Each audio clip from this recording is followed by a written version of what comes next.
আর যারা প্রতিহত করার ঘোষণা দিচ্ছে, যারা সব ধরনের ব্যবস্থা আমরা নিব, যাতে কেউ সহযোগিতা লাগবে, আপনাদের সহযোগিতা লাগবে, সাংবাদিকদের সহযোগিতা লাগবে, দেশবাসীর সহযোগিতা লাগবে, ভোটারদের সহযোগিতা লাগবে।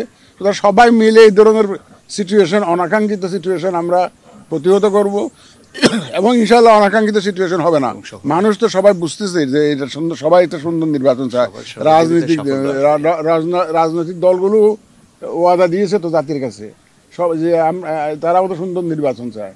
সুতরাং সবাই সহযোগিতা নিয়ে আমরা ইনশাল্লাহ একটা সুন্দর নির্বাচনটা আমরা সফল কাম হবো, এই বিশ্বাস আমাদের আছে। একটা ইলেকশন সেন্টারে কী ধরনের ঘটনা অ্যান্টিসিপেট করতে পারি আমরা, সেটা একটা ধারণার ভিত্তিতে ওনারা আমাদের কালচার, যে ইলেকশনের যে কালচার, সেই কালচারকে বিবেচনায় নিয়ে ওনারা এই মহড়াটা আয়োজন করেছেন। আমার মনে হয়েছে সাধারণভাবে আমাদের নির্বাচনে যে ধরনের ঘটনা ঘটে বা যেভাবে নির্বাচনটা পরিচালিত হয়, অল কনসিভেবল ডাইমেনশনস বিবেচনায় নিয়ে ওনারা মহড়াটা আয়োজন করেছেন এবং আমি অত্যন্ত আনন্দিত। এবং বিজিবির কর্তৃপক্ষকে আমি আন্তরিক ধন্যবাদ জানাচ্ছি এই ধরনের একটা ট্রেনিংয়ের আয়োজন করার জন্য। যে ইলেকশন কেন্দ্রিক ট্রেনিং, এই ট্রেনিংটা, এই ইলেকশনের ডিউটিটা সবসময় আসে না, পিরিয়ডিক্যালি আসে।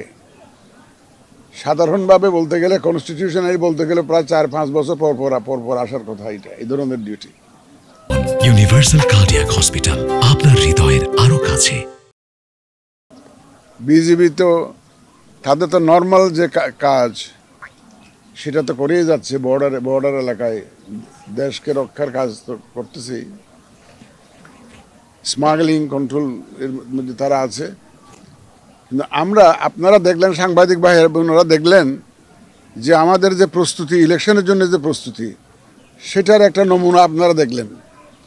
আমাদের বিভিন্ন আইনশৃঙ্খলা বাহিনীকে আমরা এখানে এনগেজ করব। এটা আমার তৃতীয় পরিদর্শন। আমি এর আগে পুলিশের ট্রেনিং প্রোগ্রাম আমি দেখেছি, তারা 130টা সেন্টারে ইলেকশন কেন্দ্রিক প্রশিক্ষণ দিচ্ছে তাদের সদস্যদের, পুলিশের। আমি আনসার বিডিবির প্রশিক্ষণের একটা মহড়া আমি গিয়েছিলাম, সেটাও দেখেছি। ওনারাও প্রস্তুতি নিচ্ছেন ইলেকশনের জন্য। আজকে বিজিবিরটা দেখলাম। আমাদের প্রত্যেকটা আইনশৃঙ্খলা বাহিনী যে কমিটেড এবং তাদের যে একটা বলবো যে প্রস্তুতি এবং তারা যে একটা দায়বদ্ধতা জায়গা থেকে তারা যাতে সঠিক দায়িত্বটা সঠিকভাবে পালন পারতে পারে, সেজন্য তারা তাদের সদস্যদেরকে তারা তৈরি করছেন।